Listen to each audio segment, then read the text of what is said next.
no matter what the outcome of this fight, you're gonna at the end of it, you're gonna be able to go, okay, well, that I saw that coming. But you think for all of them, so Canelo on points, you'd be like, all right, I could have predicted that. Triple G knockout, okay, I predicted that. Canelo stoppage, could have seen that. So really? Yeah, I feel like any outcome is as highly possible as let's another. go. I made a list here, and let's go and see who give the advantage to. Hand speed. Canelo.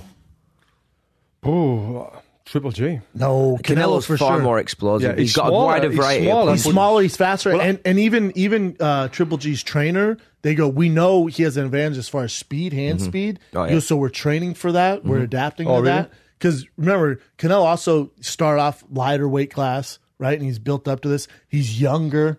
Yeah. Hand speed, 100% is Canelo. Well, for a middleweight, he's probably the most explosive middleweight for a long time. He's a bit smaller, so which I guess you can see that's faster as well. But accuracy, you haven't got on there, but accuracy, I think Triple G is pretty accurate, especially when we've seen that. We'll get to that with offense, defense. Right. Footwork. Triple G.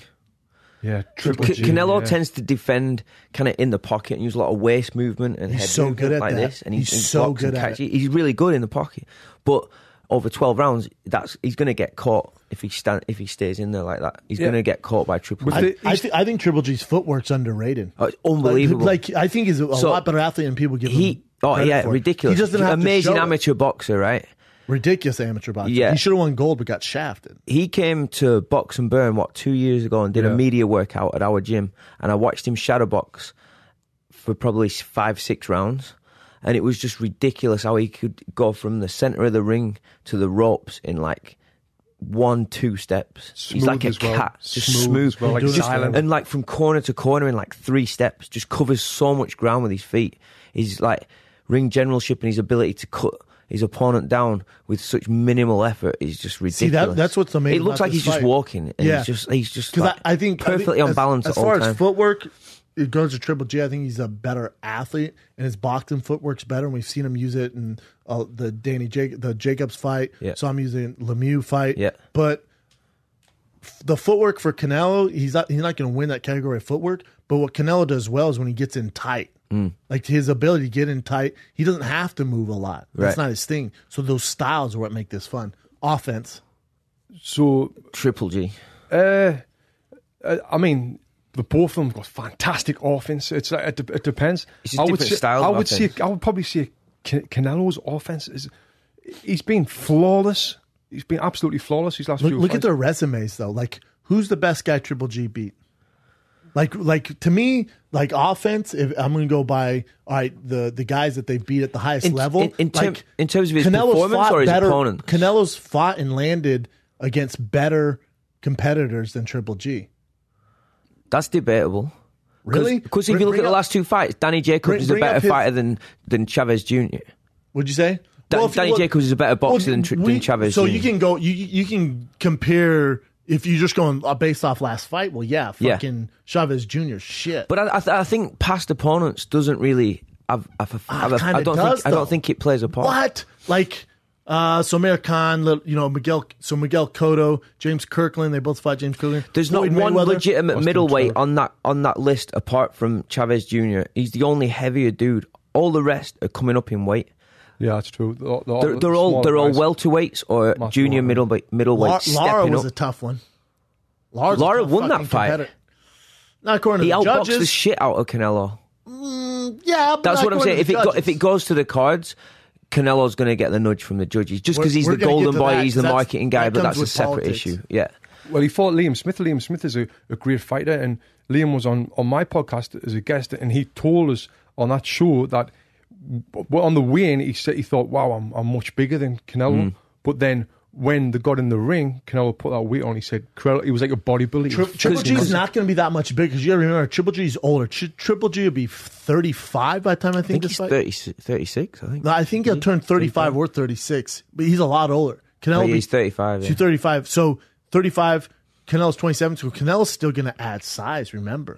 So Canelo, although they say, he's a smaller guy, he's not that small. So I don't think Triple G has that much of a size advantage. Because he's 5'10". Yeah, I agree. I don't think he'll have that much of a size Triple G's 5'10".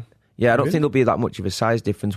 Interesting what you said about what Liam Smith said, because he said at the weigh-in he felt miles bigger than him, and then when he got in there, they planned on Canelo putting on 15 to 20 pounds, but he put on like 25, and then Liam went in and I think he said he put like 15 or 17 on, and then when he got face to face from in the ring, it's different like, animal. Holy shit! See, when you talk about offense too, remember Canelo likes to slow the pace. I think Canelo, you look at the CompuStrike numbers, Canelo aims to land around or throw around 30 to 40 punches a round, which isn't that much. He takes rounds off. He's very calculated, but he doesn't.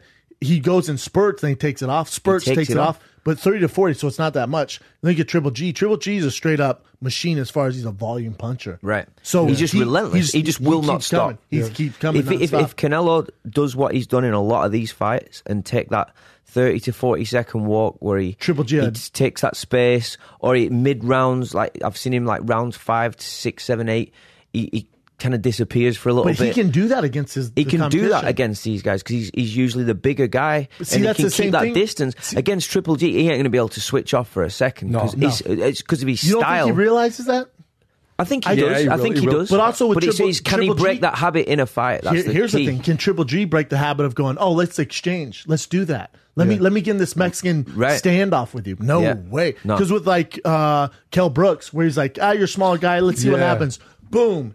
If Canelo, if you sit in their pocket and trade that with Canelo, he's going to put you down. Canelo's gonna land on Triple G. There's no doubt about that. He's an amazing counter with puncher. the CompuStrike numbers. And his variety of punches. Who do you think's more elusive?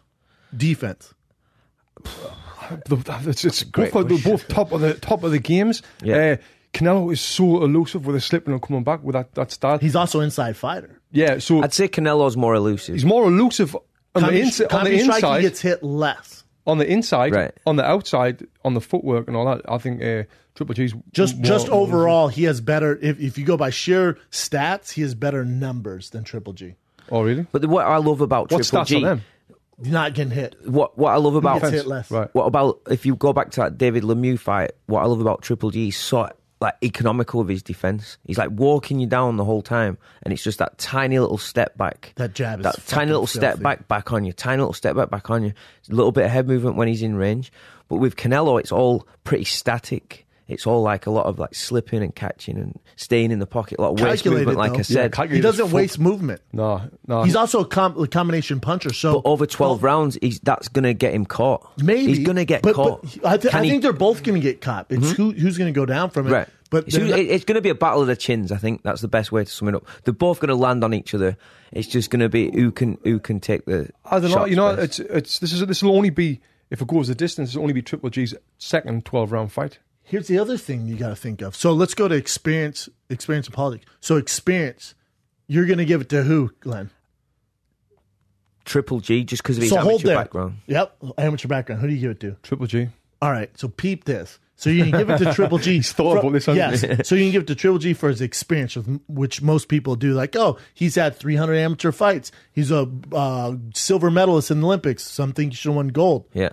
Now, when I think experience, and Triple G has a ton of fights experience. Yeah. That's fine. Let's talk about real experience as far as pro fights. Yeah. Think of the fights Canelo has been in. He's fought Floyd Mayweather, got over 2 million pay-per-view buys. Yep. He fought in the Dallas Cowboys Stadium, sold out against Liam Smith, who sold 50 tickets. So he's been in the big stage, fought Cotto. He's fought the biggest of the big. He's had, I think, 8 fights in Vegas. Triple G's never fought in Vegas. Really? He's never fought in Vegas. Do you think, ever. Do you think and all Canelo's, that stuff is going to play a factor in the fight, though? Yep. And in what way? Here, why?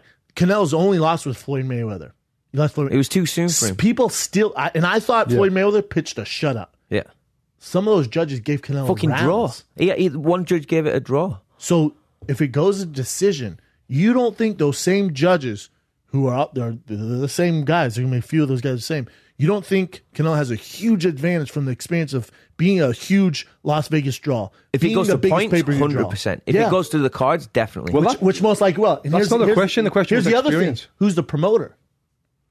Golden Boy. Right. Who makes them? Also a Canelo You've guy. drifted off the question. The next question is experience. Because experience in big fights in Vegas. Right. So It's But I don't easy think to go, that comes it's down easy- to experience. I think it comes down to who's making the most money for Vegas and for Golden Boy. It goes It's to Canelo, experience. right? So if it goes to points, who's gonna be the most marketable out of this decision? Canelo. Okay, well, if it's a close fight, it's one or two rounds either way. Canelo's gonna get it all day. Exactly. But also when you go experience, the experience of being in a big fight at the highest level, by far Canelo, by far. Your amateur career, it's helped you to a certain extent. But as far as big fights against big names, but Canelo has way more experience. I agree with that. In-ring experience, who's boxed more rounds? You know, but Canelo's got more experience because of he's boxed way more 12 rounds. He's boxed like Shane Mosley and like you said, Floyd, where Triple G's just been knocking everyone out apart from his last fight. You know, See, and this other thing, Canelo's not really. They like to paint this as it's someone's getting knocked out. If you look at Canelo's history, he's not really a knockout artist. Canelo? no, He's not. He does combinations, and you've heard Triple G's trainer talk about this. He slaps a lot. Slap and like Kirkland, he'll knock out, but at the highest level, he's really not knocking the higher level guys out. Yeah. Where Triple G will knock you out. I think as far as straight up knockout power, it goes to Triple G. So if you look at his knockouts, James Kirkland, shot fighter, his style is there to be knocked out. Amir Khan was outboxing him for a few rounds and then Amir got Khan's caught. always had. But he's a 140, 147 fighter. He's not a middleweight. But look, So Miguel Cotto, smaller guy. Also, Miguel Cotto is a guy who he's past his prime in that fight. Yep. Didn't knock him out. Yep. Lara, monster. Didn't knock him out. Didn't even drop him. Yeah. He should have stopped Chavez Jr. Liam Smith had never been on the floor in his life, I know. and he got knocked out with a body shot. Body with that. shots. Yeah. Speaking And of yeah, accuracy, I like Liam Smith, and I know he's on the show. He's my boy. He's not the same level as these guys. Like when I'm talking like hot, I'm talking upper echelon elite. dudes Yeah. like Trout.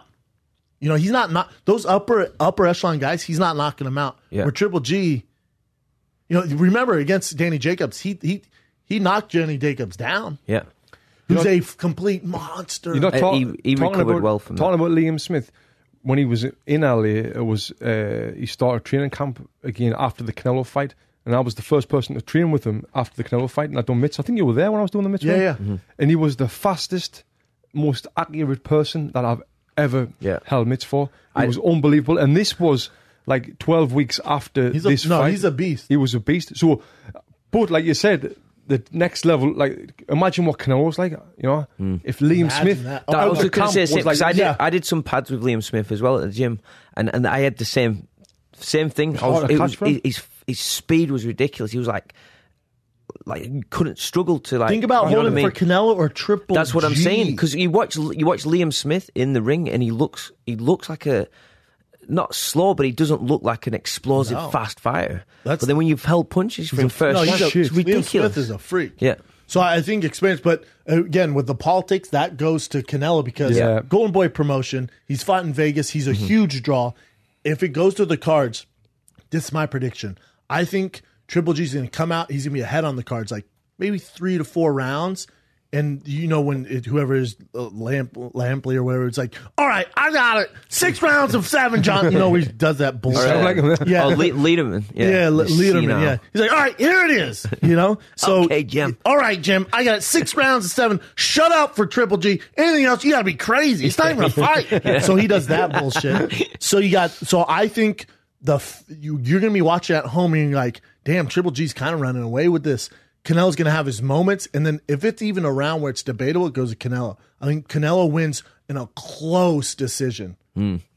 That's why this isn't going to be the barn burner where I think it's going to be. I think it's going to be 2 of the highest level boxers of all time trying to outclass each other, and they're going to have their moments. They're going to have their spots. Yep. Now remember, that arena is going to be an all Canelo pro crowd. Right. So as soon as that uppercut lands, that crowd's going to explode. Yeah. So he's going to have his moments, and he's going to beat him. I bet Canelo wins like 8 rounds, but you're going to be at home and be like, oh, fuck, this is bullshit. Yeah. Then you get the rematch. And then the rematch is where you get your barn burner. Right. See, if Canelo lands that big uppercut and the crowd goes wild, I think that's going to be a button that hits Triple G, and he's going to go fucking mad. Come on, something, let's go. Triple G. And that's going to turn the fight into the great fight that we all wanted to be. That's the thing with Triple G. It's like he's so mentally strong. Yeah. I just feel like nothing phases him at all. So we were talking about the experience on the big stage and going through all the media circus and all that. Name but his I don't biggest think stage. I think because he's so mentally strong, I don't think he even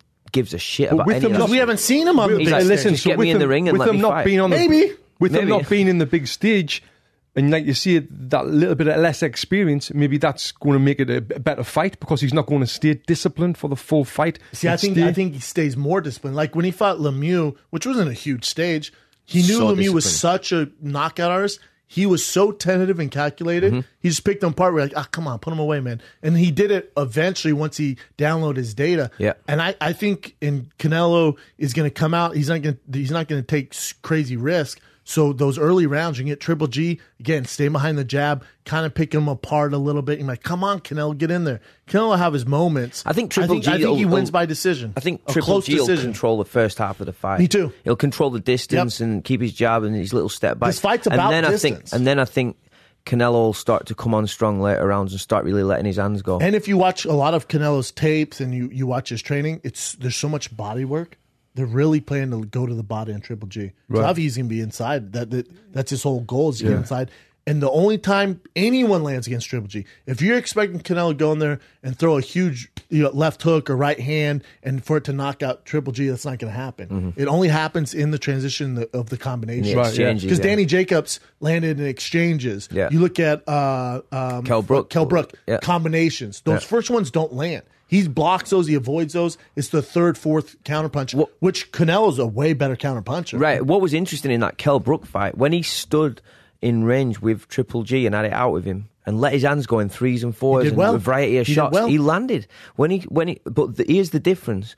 In those exchanges, as soon as Triple G connected, he was like, oh shit. That zaps your confidence because he's so heavy-handed. And then he starts moving his feet to get out of it. I don't want any of this shit.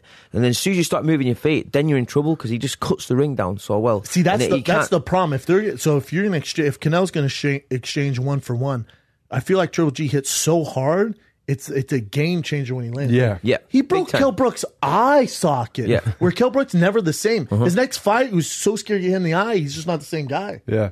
So for 12 rounds, can Canelo have those exchanges and not deal with damage? I don't know. I'm sure you don't know this. You know Terrell Hendricks, who works for us at Box and Burn. Love that guy. Yeah, he's the only guy ever to drop Triple G. He dropped him in sparring. Not many people know that. Abel Sanchez. Hey, bro. No, you said only got ever dropped, and I thought you were going to say fight. You said sparring. Oh yeah, sparring. Yeah. But even in sparring, who the fuck dropped Triple G? I don't know. He said because no one talks about sparring. First rule of Fight Club. Yeah, well, it's not my sparring, so I can talk about other people's sparring. So that's good. Yeah, and he said that his power was ridiculous. Like every time he hit him, it was like getting hit with a fucking baseball. I heard his jabs like a shotgun blast. Yeah, he said he hated it. And Terrell ended up having to retire, not from that spot, but from a little bit further on. He reconsidered his career after sparring with Triple G. Bleeding on the brain, not through from Triple G. Sparring with Triple G? No, it didn't help. No, it didn't help at all. But he said his power is unbelievable. And he sparred with everyone. Terrell sparred with everyone. I spoke with Matthew Macklin when he was in our gym about when he fought Triple G. That brutal body shot. I don't know if you remember that fight. He stopped Matthew Macklin in the second round. Matthew was a beast and it's just like they've used it in the build-up. Macklin goes down, he's just in agony on the floor. Yeah. And I was talking to him about it in the gym, and he said, because he's been boxing for years and took body shots. He said that was just like another level. It felt like just a sledgehammer had just gone like right through his body. He said he just felt like he'd been like cut in half. He's just so who's Canelo fought? Who's the hardest hitter that Canelo's fought? Hardest puncher, like power puncher? Yeah. Let's have a look at on Canelo's opponents. Yeah, I don't know who. Cotto? Yeah. So he fought Mosley, but and that was 2012. And Mosley's a lot smaller. Out of all those, I'd say Angulo's probably the heaviest handed, but I wouldn't say any of those are like real big punches.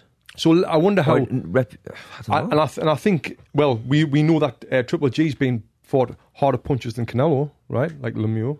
He can punch bigger harder than guys Canelo. too, yeah. Yeah. So let's see how Canelo copes with the power of Triple G once he starts landing. And those are the huge X factors in this fight. It's like, all right, so does Triple G hit as hard as everyone says? And we've never really seen Canelo get hit hard. Right. You know, we've never seen him get blasted. Or if he does get blasted, how does he respond? If he does get sat down, how does he respond? Because his only loss against Floyd Mayweather, I mean, he just got outclassed, like hit him, got outpointed. He never got dropped. Yeah. I think this is a real 50-50 fight. Like, I can't remember the last time there was a fight that was so 50-50. I think this is going to be our Ward Gotti, not as far as those wars, but as far as you're going to get 3 fights out of this. Yeah. Which is great for boxing. Great for boxing. I hope so. And so who, what's your predictions? I'm saying I change my mind every day. It's ridiculous, but I think my instinct is Triple G late stoppage. Yeah. I would see it once Canelo opens up a little bit. Yeah. And then I think Triple G late stoppage. I think Triple G is going to win on points. I think that both might even go down in the fight. You know, so I think it's going to. You said that you don't think it's going to be a great fight. I think it will. No, I think it's going to be good. I don't think it's, and I think it's going to be a great fight and super technical. I don't think it's the barn burner that everyone thinks it's going to be. Right. Where it's just I don't think it's a slobber knocker. Yeah, no. yeah. They're both too calculated for that. Yeah. Go on, then yours. I think Canelo wins in a decision, but the general public's going to be very upset with the decision. I think Canelo gets the decision. It's going to be a little suspect. And then we get a rematch out of it. Rematch. I think, yeah.